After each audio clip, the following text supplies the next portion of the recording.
How did a single cup of coffee become the moment I finally stopped being managed? My doctor warned me before my heart check to avoid caffeine.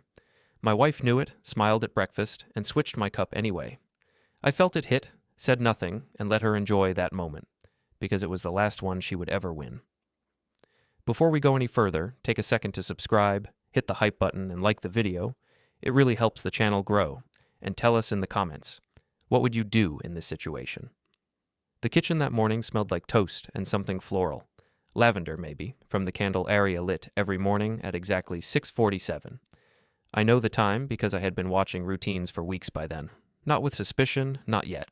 Just with the quiet attention of a man who had recently buried too many people he loved and found himself noticing everything with sharper edges.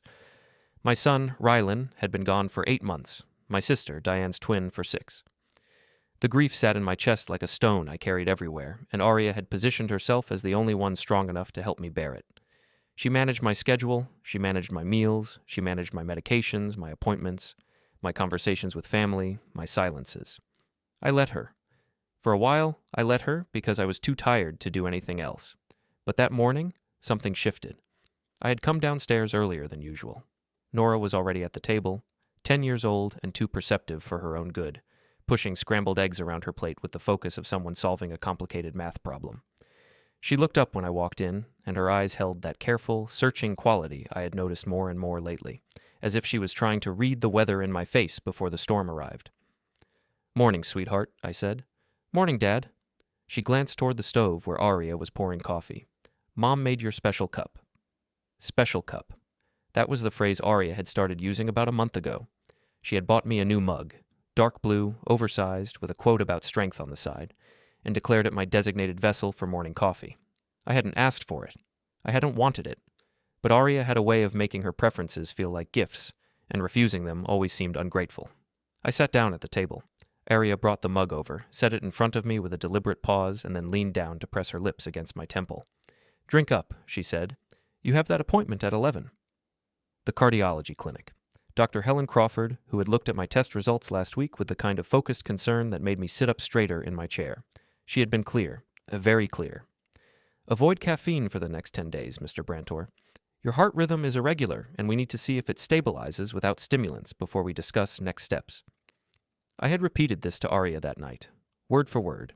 She had nodded, touched my arm, and said she would make sure I had decaf in the mornings. But the cup in front of me was not decaf. I knew the difference immediately. I had worked in food processing for 23 years. My palate could identify 17 different flavor compounds in a single sip, could distinguish between Arabica and Robusta, between light roast and medium, between real and synthetic vanilla. The coffee Aria handed me that morning was strong, dark, and absolutely packed with caffeine. I looked at her face as she walked back to the counter. She was smiling. Not the brittle, performative smile she used when we had guests. This was smaller, more private. The smile of someone enjoying a secret. I drank the coffee. I felt my heart respond within 2 minutes. That familiar flutter, the slight acceleration, the awareness of muscle working harder than it should.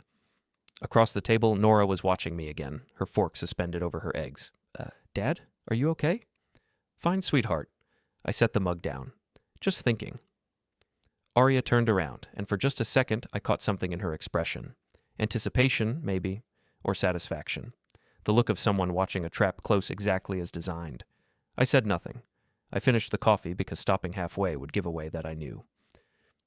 I smiled at Nora and told her to eat her breakfast before the bus came. I kissed Aria on the cheek when I left for my appointment, and I let her squeeze my hand with that practiced concern she had perfected over the years. "Call me when you know something," she said. "Of course." Well, I drove to the cardiology clinic with my pulse thumping irregularly and my mind completely still. The grief was still there. It would always be there. But something else had joined it. Something cold and quiet and very, very patient. Dr. Crawford's waiting room was painted the color of old bone.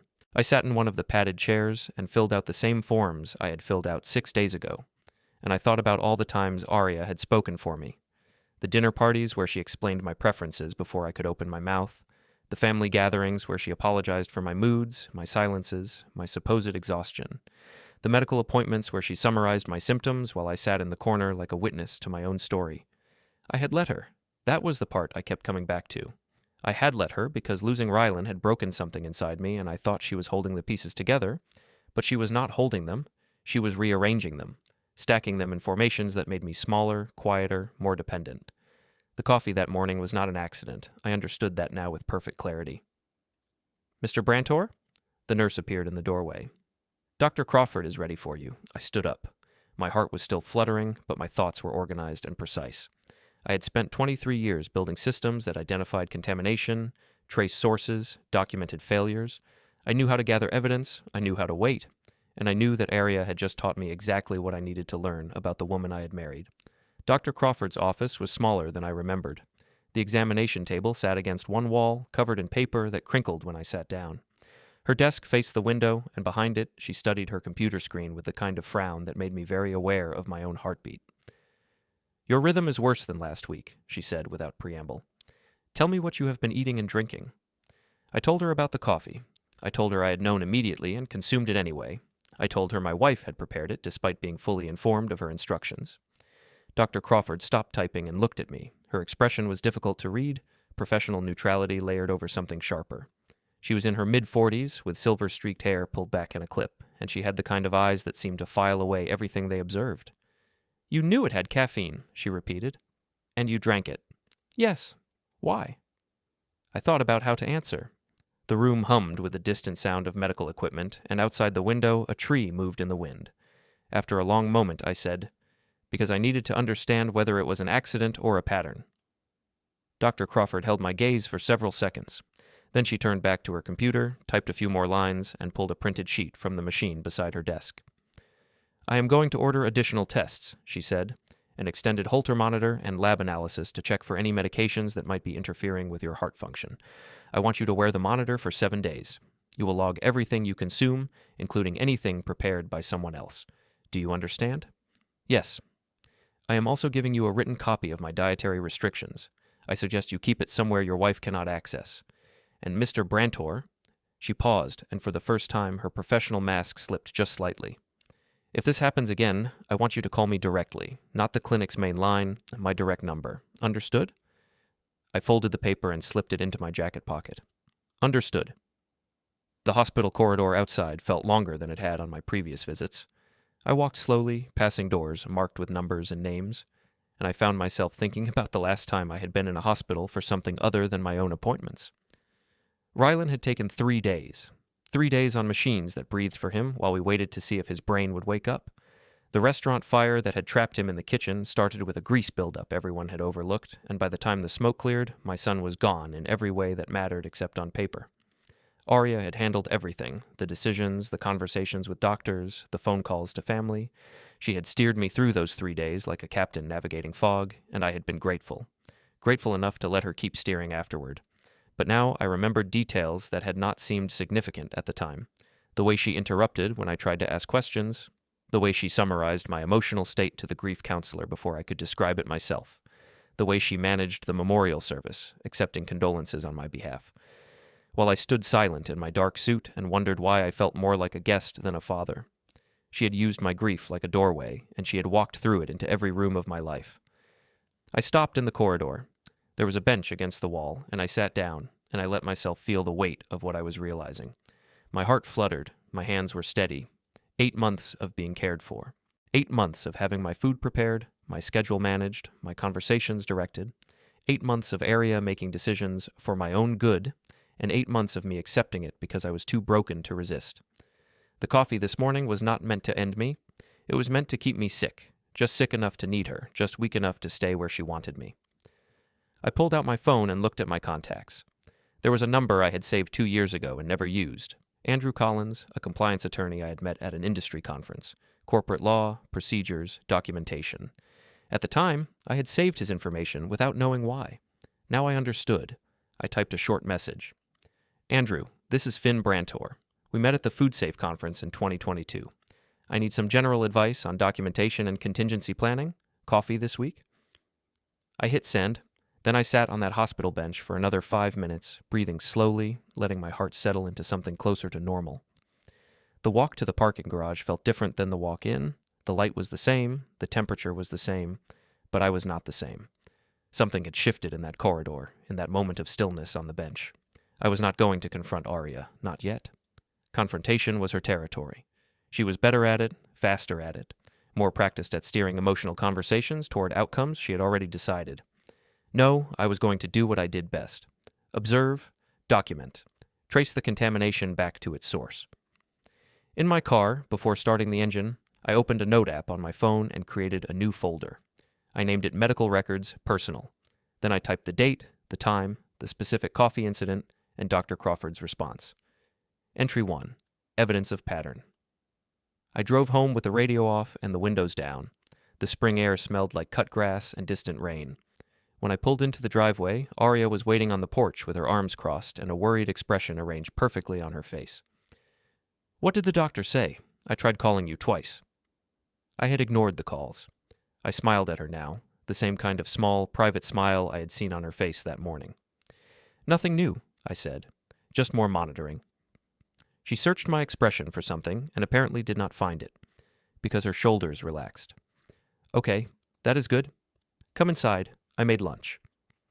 I followed her through the door, and I did not look back at the porch, and I did not let her see that everything between us had already changed. The pharmacy on Maple Street had been there for 40 years, run by a family named Geller, who knew everyone in town by their prescription history. I walked in 3 days after the coffee incident, wearing my work jacket and carrying the list of medications Dr. Crawford had asked me to verify. The pharmacist on duty was Eleanor Geller, a woman in her late 60s with reading glasses perpetually perched on her nose and a habit of humming quietly while she worked. She looked up when I approached the counter and smiled with genuine warmth. "Finn Brantor, how are you feeling?" "Getting there," I said. "Dr. Crawford asked me to double-check my prescription history, the last 6 months or so." Eleanor nodded and turned to her computer. Her fingers moved slowly but accurately over the keyboard, and after a minute, she angled the screen toward me. "Here we go. You want me to print this out?" I leaned closer to read it. My name appeared at the top, followed by a list of medications I recognized. The pressure tablets I had taken for years, the mild, calming prescription Dr. Crawford had given me for a short period after Ryland's departure, and the beta blockers that were part of my current heart care plan. But there were other entries, too. "What is this one?" I pointed at a line dated 2 months ago. Eleanor squinted at the screen. "That is, let me see. A refill request called in by your wife, for the sedative. We filled it, but I do not see another refill after that. I did not take the sedative after January." She looked at me. Her expression shifted, very slightly, from professional pleasantness to something more careful. "The refill was picked up," she said. "I have the signature right here." I did not need to see the signature. I already knew whose handwriting it would be. "Can you print that for me?" I asked. The full list, with dates and pickup information?" "Of course." Eleanor typed a few more commands, and the printer behind her hummed to life. When she handed me the pages, she held on for just a moment longer than necessary. "Finn, is everything okay at home?" I met her eyes. "Just doing some housekeeping." "Thank you, Eleanor." She did not push. Small-town pharmacists learned early when questions would not be answered, and Eleanor Geller had been doing this job since before I was born. She watched me fold the papers into my jacket pocket, and I saw her make a mental note that she would never speak aloud. Outside, the air was sharp with the smell of coming rain. I sat in my car and unfolded the pharmacy records, reading each line carefully. The sedative refill was the obvious discrepancy, but there were smaller details, too. Timing patterns. Pickup signatures that should have been mine but were not. A prescription for something I did not recognize. Filled under my name 2 weeks before the coffee incident. I photographed every page. Then I drove home, parked in the garage, and went directly to my home office. The room was small, barely large enough for my desk and filing cabinets, but it was mine. Aria rarely entered. She said the clutter gave her anxiety, which meant she had effectively ceded this space to me without ever admitting it was a concession. I opened the bottom drawer of my filing cabinet and pulled out a folder I had started the night after the coffee. So far it contained Dr. Crawford's written instructions, my own notes from the hospital corridor, and a timeline of incidents that seemed significant in retrospect. The pharmacy records went in next, clipped together with a note about Eleanor Geller's observation. The folder was getting thicker. My phone buzzed. A text from Andrew Collins. "Thursday at 2, downtown office. Looking forward to catching up." I confirmed the appointment and then sat back in my chair, looking at the window. Outside, the first drops of rain began to fall, streaking diagonal lines across the glass. The house was quiet. Aria had taken Nora to a dentist appointment, and for the first time in weeks, I had space to think without feeling watched. The sedative was interesting. I had stopped taking it because the side effects made me feel foggy and slow, and I had told Aria I was done with it. She had agreed, had nodded sympathetically, had said she was proud of me for managing without pharmaceutical support. But the refill was there on the pharmacy record, picked up and presumably paid for and taken somewhere. Where? I thought about the coffee, the smile. The way Aria's satisfaction had been so briefly visible before she masked it again. She was not trying to help me function. She was trying to keep me impaired. The realization should have felt like a wound, but instead it felt like the final click of a lock turning. Everything made sense now. The managed meals, the controlled schedule, the careful framing of every decision as something done for my benefit. Aria had been running a quiet campaign for years, and I had been too distracted by grief to notice the walls closing in. But walls have weak points. Systems have flaws, and I had spent my entire career finding them. I pulled out my work laptop and logged into the remote server at my company. My official title was Quality Assurance Director, but the job was broader than that. I oversaw every system that ensured our products were safe, traceable, and compliant with federal regulations. I knew how to build documentation trails. I knew how to identify tampering. I knew how to construct a case that would hold up to scrutiny. Those skills were not limited to food processing. I started a new encrypted document and labeled it Household Irregularities. Then I began typing everything I remembered: dates, times, specific phrases Aria had used, moments when I had felt controlled but had not understood why. The document grew to 2 pages, then 3, then 5. By the time I heard the garage door open, I had a working timeline that stretched back 18 months. Long before Ryland's passing, long before I had any excuse to be broken enough to need management, I closed the laptop, locked the drawer, and walked to the kitchen to greet my wife and daughter like nothing had changed. "How was the dentist?" I asked Nora. "No cavities." She beamed at me, and her smile was so uncomplicated, so pure, that I felt a brief flash of something I had almost forgotten: hope. The quality control laboratory at Brantor Foods occupied the entire 3rd floor of our main processing facility. I had designed the layout myself 15 years ago when I was promoted from line supervisor to director of operations. Every workstation, every piece of equipment, every protocol existed because I had determined it was necessary. That morning, I walked through the lab with new eyes. My team was already at work. 6 technicians in white coats moving between testing stations with the easy efficiency of people who knew their jobs perfectly. They nodded at me as I passed, but did not stop what they were doing. Competence did not require constant supervision. I stopped at my usual desk and pulled up the internal documentation system. The screen filled with folders, subfolders, compliance records, audit trails. Everything in this laboratory was tracked. Every sample, every test, every result. If something went wrong, we could trace it back to the exact moment of failure.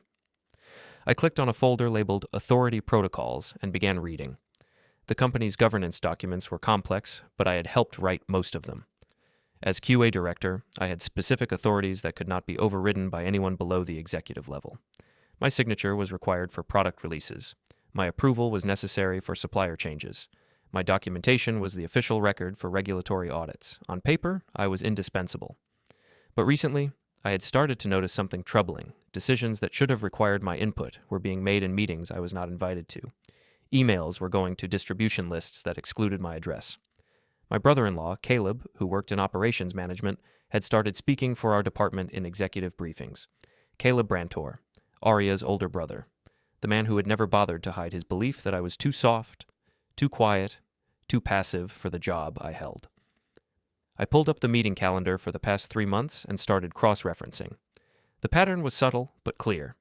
Caleb had been positioning himself as the voice of quality assurance, and the executives who did not work closely with our department probably assumed he had my blessing. He did not. I printed the relevant records and added them to the folder in my briefcase. Then I walked to the internal meeting room where the weekly operations review was about to begin. The room was already full. 14 people around a long table, laptops open, coffee cups balanced on coasters. Caleb sat near the head of the table, next to the VP of manufacturing, laughing at something I had not heard. I took my usual seat in the middle of the table. No one acknowledged my arrival except the junior analyst across from me, who gave a quick, nervous smile. The meeting began with status updates, production numbers, shipping delays, budget projections, normal business discussed in normal tones, with normal pauses for questions and clarifications. Then Caleb spoke.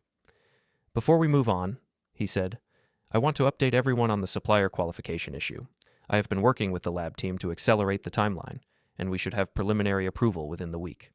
I looked at him. My expression did not change, but something behind my eyes went very still. Which supplier qualification? I asked. Caleb glanced at me. His expression was pleasant, almost pitying, the way you might look at a child who had wandered into an adult conversation. ParmaSource, the new protein vendor. We discussed it at the last quarterly review. We discussed exploring options, I said. We did not discuss accelerating approval. That requires my signature on the risk assessment. A brief silence. Around the table, people shifted in their chairs. The VP of manufacturing looked from Caleb to me with the slightly confused expression of someone realizing they had missed important context. I assumed, Caleb began. The assumption was incorrect. I kept my voice level. Supplier qualification protocols require documented review by the Quality Assurance Director. That is me. Any preliminary approval would be premature. Caleb's smile tightened. Finn, we have been moving this forward because you have been occupied with personal matters. I was trying to help.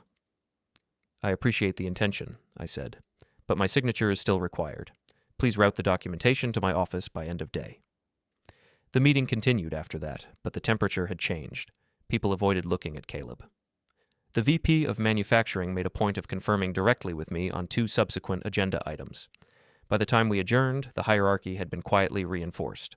I walked back to my office, closed the door, and sat down at my desk. My heart was beating faster than it should, but not from cardiac irregularity. This was something else, something that felt almost like energy. For months, I had been fading into the background, letting other people speak for me, accepting that grief had made me smaller.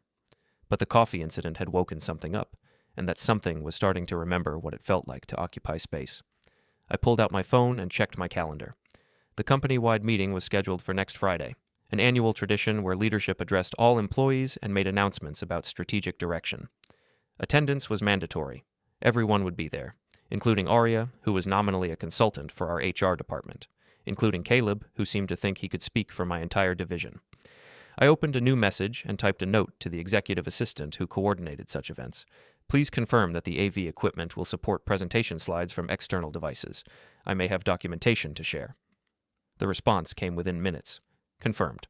Let me know if you need anything else. I leaned back in my chair and looked at the ceiling. The folder in my briefcase was getting thicker every day. Medical records, pharmacy receipts, corporate governance documents. A trail of evidence that pointed toward a pattern I was only beginning to understand. But Friday was coming, and I was beginning to understand exactly how I wanted to use it. Andrew Collins had an office on the 7th floor of a building downtown, in a space that smelled like old paper and coffee that had been reheated too many times. He was older than I remembered, mid-50s now, with gray in his temples and reading glasses he kept pushing up his nose, but his handshake was firm and his attention was sharp. Finn Brantor. He gestured toward a chair across from his desk. It has been a while. I remember that food safe conference. You gave a presentation on traceability systems that scared half the room. Good. They should have been scared. I sat down. Their documentation was a liability nightmare. Andrew smiled. So, what can I help you with? Your message mentioned contingency planning. I reached into my briefcase and pulled out the folder. It was thick now, nearly an inch of paper, organized by category, indexed with colored tabs. I set it on his desk and watched his expression shift from curious to professional. I need to understand my legal options, I said. Not to file anything, not yet, just to understand the framework. Andrew opened the folder and began flipping through the sections. Medical records, pharmacy discrepancies, corporate governance documents, personal timeline. He read in silence for several minutes, occasionally pausing to look at a specific page more closely. When he finished, he closed the folder and sat back. You have been thorough, he said. I work in quality assurance. Thorough is what I do. This is... He paused, choosing his words carefully. This is a pattern of concerning behaviors. The medical issues especially. Your doctor gave you explicit written instructions that were documented as received by your household, and those instructions were violated in a way that could compromise your health? Yes. And the pharmacy records suggest ongoing access to medications you did not authorize? Yes. Andrew took off his glasses and cleaned them with a cloth from his desk drawer. When he put them back on, his expression was more focused. What outcome are you looking for, Finn? I thought about the question. The honest answer was complicated. Part of me wanted justice, part of me wanted safety, part of me wanted to protect Nora from the fallout of whatever came next, but the core of it was simpler than any of those things. I want to stop being managed, I said. I want my decisions to be my own, and I want documentation sufficient to protect those decisions if they are challenged. Andrew nodded slowly. Okay, here is what I can tell you. The corporate documentation you have here, the governance records, the authority clauses, those are clean. Your professional position is secure. No one can legally bypass your signature on the matters you have outlined. And the personal matters? More complex. He folded his hands on the desk. What you are describing sounds like coercive control. It is a pattern recognized by courts, but it is difficult to prove and even more difficult to litigate. The medical evidence helps. The pharmacy records help. But you would need to demonstrate a sustained pattern of behavior intended to undermine your autonomy. I have that. Then add to it. Keep documenting. And, this is important, separate your financial access. If your wife has signing authority on your accounts, remove it, quietly, before anything becomes confrontational. I made a note on my phone. What else? Medical directives. Make sure you have current documents on file that specify who can make decisions on your behalf if you become incapacitated. If your wife is currently listed, you may want to change that. I had not thought about that, but of course, it made sense. Aria had been listed as my medical proxy since our wedding. If my heart condition worsened, if something happened at home that she could attribute to my stress or my grief, she would have legal authority to speak for me. That authority needed to end. Can you help me with those documents? I asked. Absolutely. I can have drafts ready by Thursday. We spent another hour going through specific provisions. Durable power of attorney, healthcare directives, and financial separation protocols. Andrew was methodical and precise, asking clarifying questions without judgment, offering suggestions without pressure. By the time I left his office, I had a clear action list and a feeling I had not experienced in months. Control. The bank was 3 blocks away. I walked there under gray skies, and the teller who helped me was polite and efficient. Removing Aria's signing authority from my personal accounts took 15 minutes. The teller did not ask why. She simply processed the paperwork, printed confirmation, and handed me copies for my records. I stopped at a cafe on the way back to my car. The coffee was decaf. I had ordered specifically. And I sat by the window, watching pedestrians navigate the lunch hour crowds. My phone showed no missed calls from Aria, no texts from Caleb. For a few minutes, I existed in a space between the life I was leaving and the one I was constructing. Then I looked at the time and drove to Nora's school. Pickup was at 3:15. I arrived at 3:10 and parked in my usual spot, 3rd row from the entrance where I could see the doors without being too close. The other parents were already gathered, a mix of mothers and fathers, most of them looking at their phones. The doors opened, children poured out in a colorful stream, backpacks bouncing, voices rising in the particular chaos of elementary school dismissal. I spotted Nora almost immediately. She was near the back, walking slowly, her head down as if she was thinking about something serious. Then she looked up and saw me, her face transformed. The smile that broke across her features was sudden and complete. The smile of a child who had not expected to see her father and was simply delighted that he was there. She ran toward me. I caught her in a hug that lifted her off her feet, and she laughed, and for a moment, everything else disappeared. Dad, you came? Of course I came. Mom usually picks me up on Thursdays. I set her down and looked at her face. Do you mind that it is me instead? Nora shook her head so hard her ponytail swung. No, I like it better when it is you. I took her hand and walked her to the car. She talked the entire way, about her spelling test, about the book she was reading, about the new student in her class who talked with an accent. Normal things, safe things, the things a 10-year-old should be thinking about. When we got home, Aria was waiting on the porch. Her expression was controlled, pleasant, but something flickered behind her eyes when she saw Nora holding my hand instead of running ahead. You picked her up, Aria said. I did not know you had planned that. I finished my meeting early. I smiled at her. Thought I would surprise her. Aria looked at me for a long moment. Then she smiled back, and her smile was perfect, and I saw the calculation happening behind it. That is wonderful, she said. Really wonderful. We went inside together, and I helped Nora with her homework, and I ate the dinner Aria prepared, and I said nothing about the folder in my briefcase or the documents waiting for me at Andrew's office or the financial separation that was already complete. Friday was coming, and everything was almost ready. The company conference hall held 200 people comfortably and 300 when chairs were added along the walls. That Friday, every seat was full. The annual address was a tradition dating back to the company's founding, and attendance was genuinely mandatory. The security team kept track of who signed in and who did not. I arrived at 8:30, 30 minutes before the scheduled start. The AV technician was testing the projector when I walked in, and I handed him my flash drive without explanation. "There is a presentation I may need to use," I said. "Please load it to the backup system." He took the drive and plugged it in. A few mouse clicks later, my files were accessible through the room's main computer. He handed the drive back. "You are all set, Mr. Brantor." "Thank you." I took my seat in the fourth row, center section, where I had sat for every annual address since my promotion to director. Around me, the room filled gradually, employees finding places, murmuring greetings, settling into the particular restlessness that preceded long presentations. Aria arrived at 8:55. She was dressed formally, as she always was for company events, and she moved through the crowd with practiced ease, greeting people by name, touching arms, smiling with calibrated warmth. She spotted me and made her way over, sliding into the empty seat beside me. "You left early this morning," she said. "Meeting prep." I did not look at her.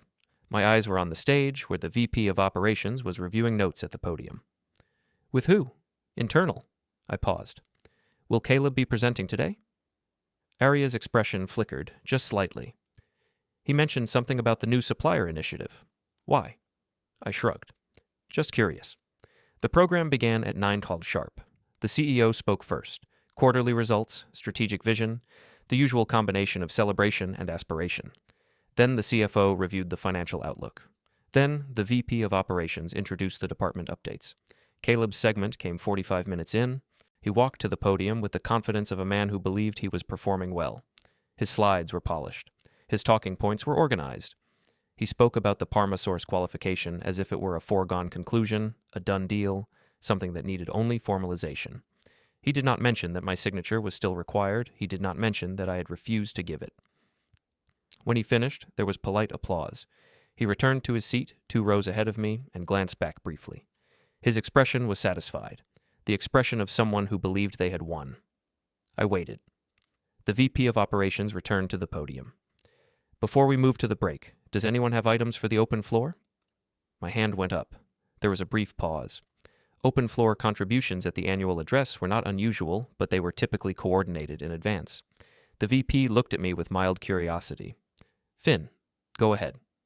I stood. My heart was steady. The Holter monitor Dr. Crawford had given me was still attached beneath my shirt, recording every beat, but for once my rhythm felt predictable. "I would like to address the Parma source qualification," I said, "and provide some context that may have been overlooked." Caleb's head turned sharply. Beside me, Aria went very still. I walked to the podium. The AV technician saw me approaching and brought up my presentation on the main screen without being asked. The first slide appeared behind me, Quality Assurance Authority Overview. "For those unfamiliar with our governance structure," I began, "supplier qualifications require documented sign-off from the Quality Assurance Director. That is me. No preliminary approval can be issued without that signature, regardless of timeline pressures or operational requests." I clicked to the next slide. It showed the specific governance clause, highlighted in yellow. "The Parma source qualification has been discussed as if it is in progress," I continued. "I want to be clear, it is not. No documentation has been submitted to my office. No risk assessment has been completed. No approval has been granted." Silence. Around the room, people were exchanging glances. The VP of Operations had set down her coffee and was watching me with an expression that hovered between alarm and interest. I clicked to the third slide. This one showed a timeline. Emails, meeting invitations, decisions made without my input. Caleb's name appeared repeatedly.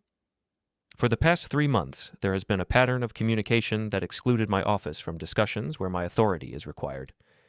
I let the words hang in the air. I am not attributing intent to this pattern. I am simply documenting its existence and clarifying that any representations made about supplier approval were premature. I looked directly at Caleb. He had gone pale. "The formal risk assessment will be conducted by my team according to established protocols," I said. "Any further questions about timeline should be directed to me, personally." I stepped back from the podium. The room was absolutely silent. The CEO, in the front row, had an expression I could not quite read. Surprise, certainly, but also something that might have been respect. "Thank you, Finn," the VP of Operations said after a moment. "We appreciate the clarification." I returned to my seat. Aria's hand was gripping the armrest, her knuckles white. She did not look at me. She was staring straight ahead, at the stage, at nothing. The meeting continued. There were more announcements, more presentations, more applause. None of it mattered. The room had shifted. The hierarchy had been publicly reinforced, and everyone in the building now understood that Finn Brantor was not as passive as they had believed. During the break, I stepped outside into the spring air. My phone buzzed, a text from Andrew Collins. Documents signed and filed, effective immediately. I typed back, "Received, thank you." When I walked back inside, Aria was waiting in the lobby. Her face was composed, but I could see the effort it took. The smile was there, but it did not reach her eyes. "What was that?" she asked quietly. "Professional clarification?" "Finn, we need to talk." I looked at her. For 17 years, I had responded to that phrase by softening, by accommodating, by listening while she explained what I should think and feel. But the man who had responded that way was not standing here anymore. "No," I said, "we do not."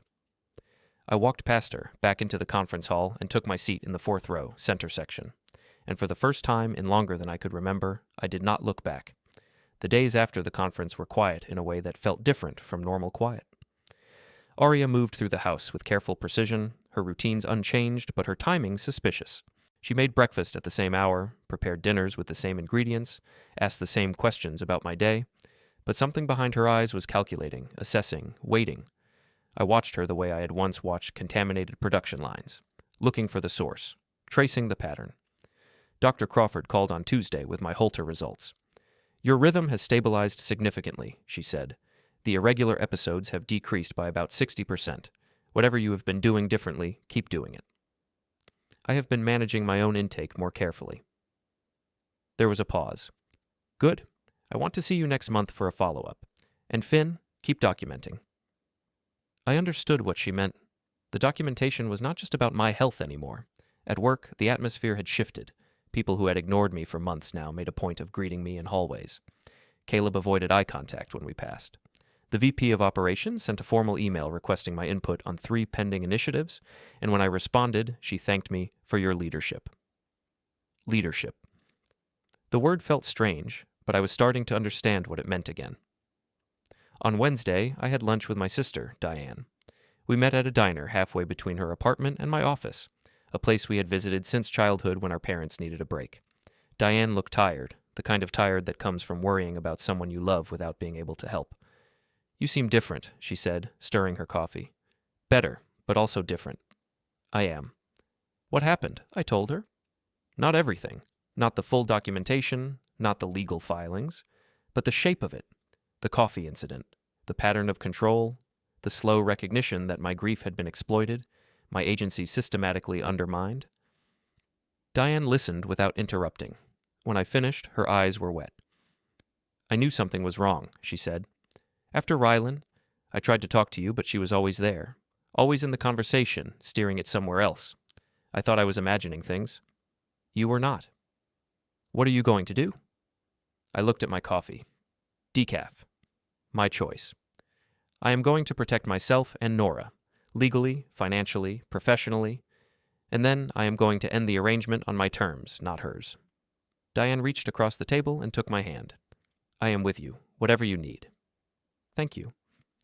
We finished our lunch talking about other things, her job, her apartment, a trip she was planning, normal things, safe things, but underneath the conversation, something was settling into place.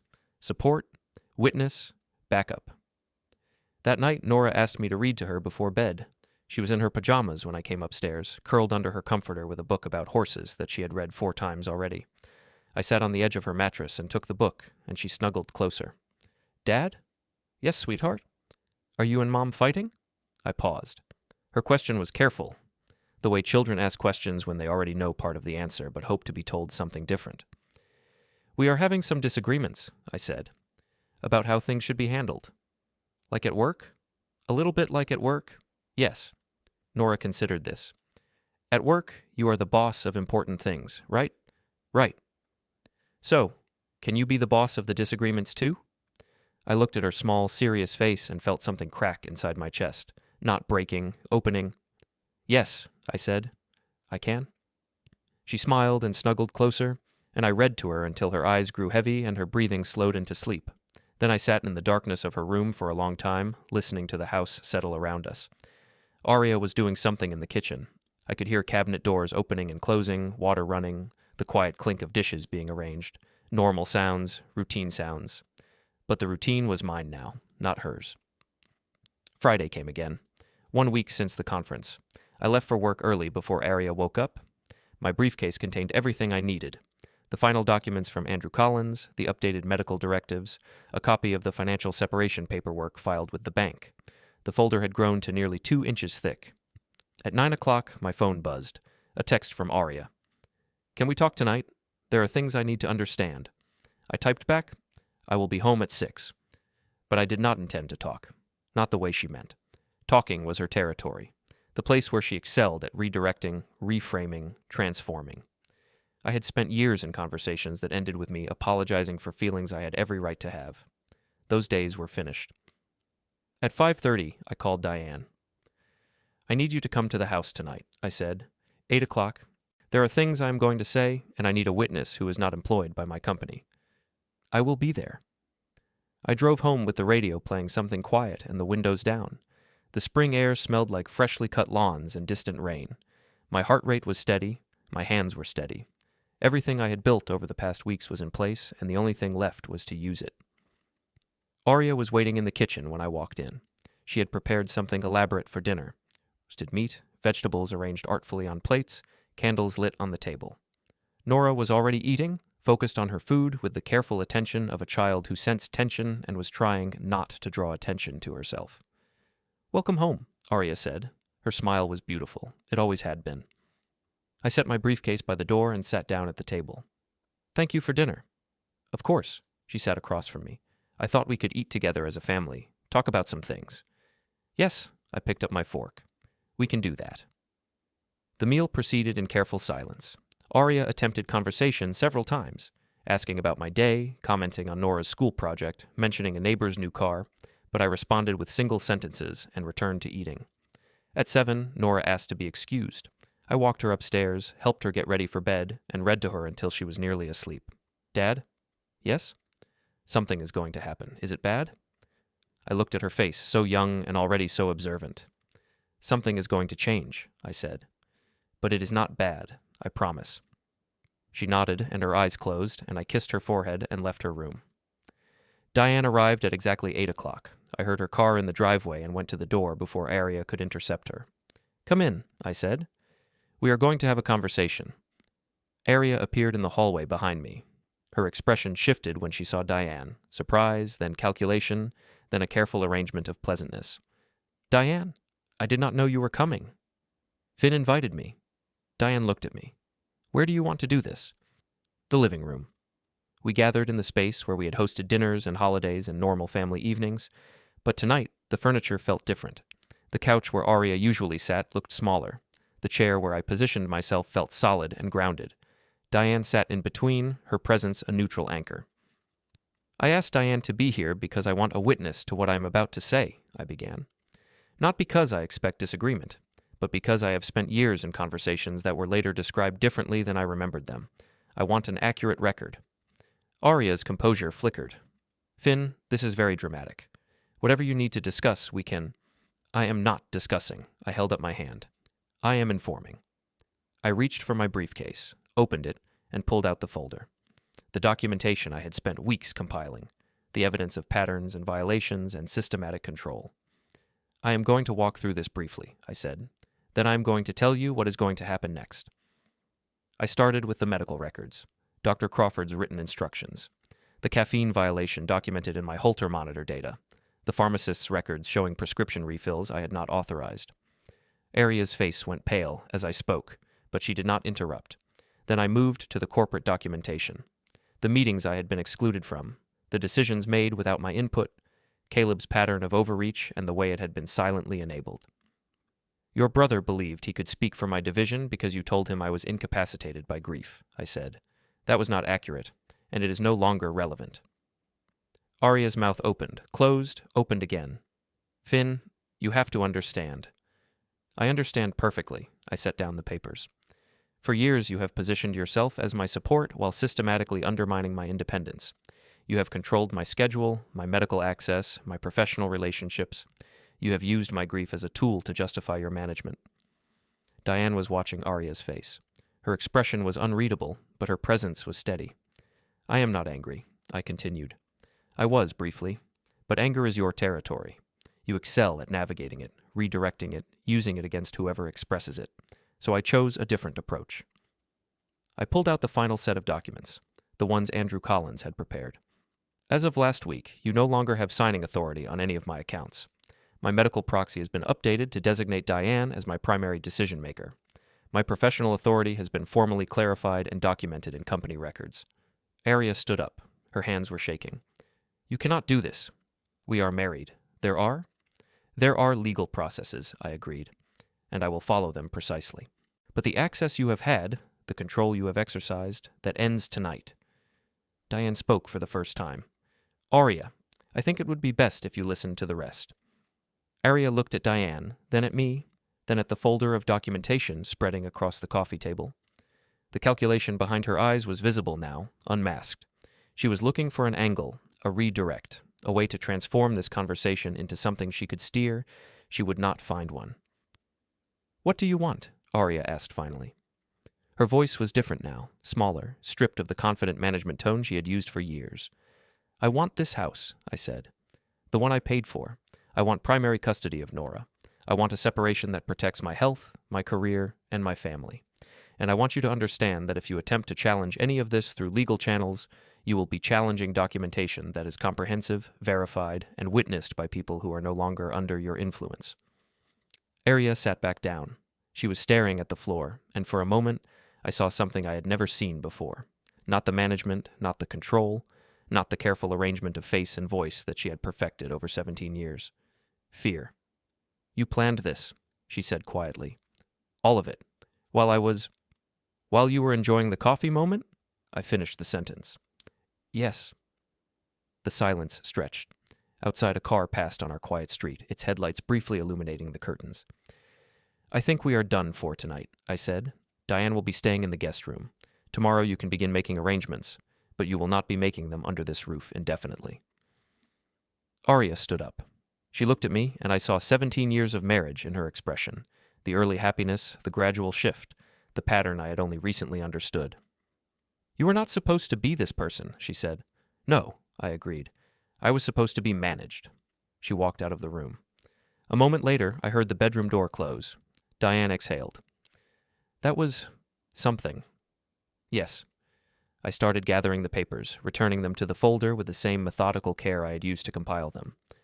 "Thank you for being here. I was not going to be anywhere else." We sat together in the living room for a long time, not talking, just existing in the space I had finally reclaimed. The weeks that followed were complicated but clear. There is a difference between those things, I learned. Complicated means many moving parts, difficult logistics, emotional strain. Clear means the path forward is visible, even when walking it is hard. Aria contested nothing. I had expected resistance, legal challenges, custody disputes, the full arsenal of objections that divorce attorneys prepare for. But when I met with my lawyer 3 days after the conversation, he reviewed the situation and said something that surprised me. "She is not fighting. The paperwork came back signed without changes. She is accepting your terms." I sat with that information for several minutes. "Why?" "I cannot speak to her motivations," he said carefully. "But I can tell you that the documentation you compiled would be problematic for her in any contested proceeding, the medical evidence especially. Courts take seriously a partner's documented pattern of compromising the other's health." I understood. Aria was intelligent. She always had been. She could read the situation clearly enough to know that fighting would only make the documentation more public and the consequences more severe. She was not surrendering out of remorse, or she was surrendering out of calculation. It did not matter. The outcome was the same. Caleb disappeared from the company within 10 days. The official story was a mutual decision to pursue other opportunities, but I heard through departmental channels that the VP of Operations had conducted a quiet review of his activities and found patterns that extended beyond the supplier qualification issue. He did not say goodbye. I did not expect him to. Nora handled the transition with the complicated resilience of children who have been watching their parents for a long time. She cried twice, once when we told her that Mommy would be living somewhere else, and once when she asked if she had done something wrong. "No, sweetheart." I held her for a long time that night. "This is not about anything you did. This is about how grown-ups handle things, and sometimes they handle them badly." Did Mommy handle things badly? I thought about how to answer. Honesty mattered, but so did protecting Nora from information she was too young to carry. "Mommy made choices," I said finally. "Choices that made it hard for Daddy to feel safe and respected. And when someone you love makes those choices over and over, you have to decide what to do about it." Nora considered this with the seriousness she brought to everything. "You decided to be the boss of the disagreements." "Yes, I did." She nodded and snuggled closer, and I felt the weight of responsibility and the comfort of clarity at the same time. The following weeks brought meetings, signatures, arrangements. Aria moved into an apartment across town where she would have scheduled visits with Nora. The terms were specific and documented. I had learned the importance of documentation, and they left no room for the kind of ambiguity that had once allowed her to manage my life under the guise of care. Dr. Crawford saw me for my follow-up and declared my heart rhythm significantly improved. "Whatever stress factors were present before," she said, "they seem to have been addressed. Keep doing what you are doing."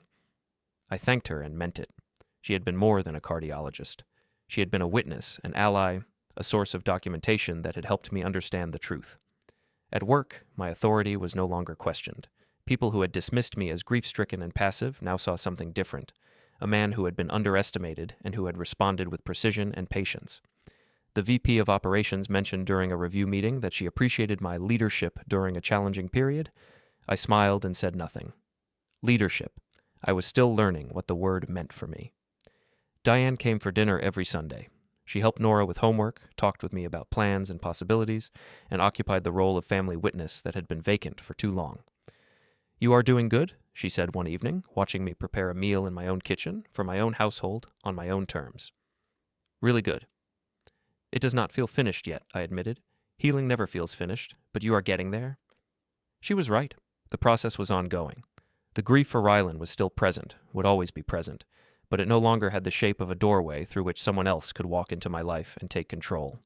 It was mine now, my memories, my sorrow, my son, and the future was mine too. 3 months later, the final meeting happened. I had not planned it.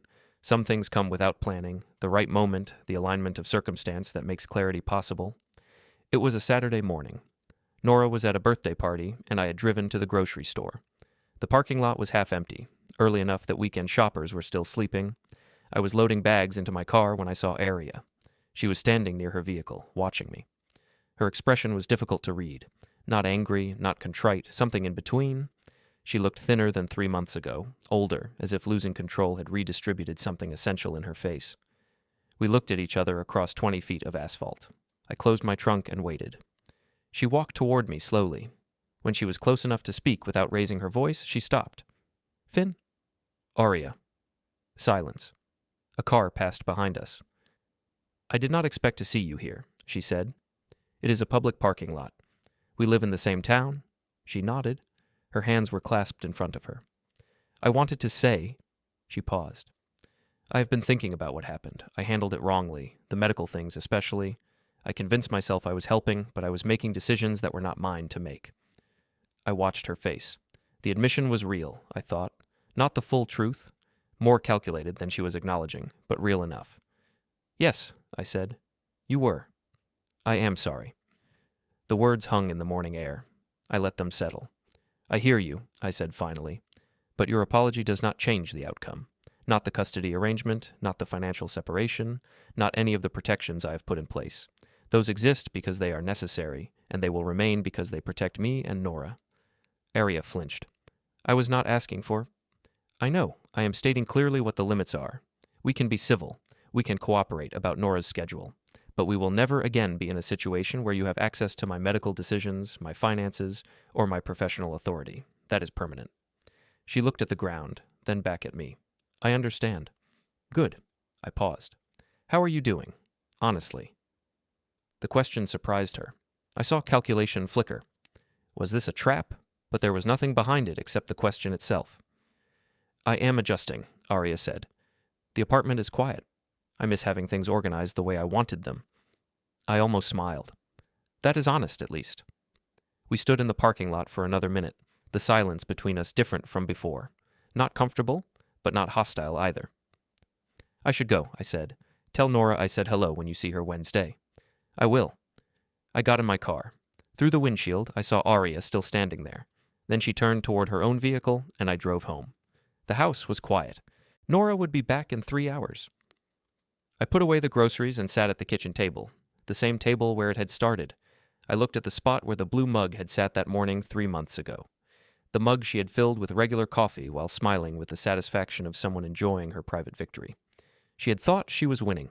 She had thought she could manage my grief, control my body, direct my career, reshape my life into something that existed for her convenience.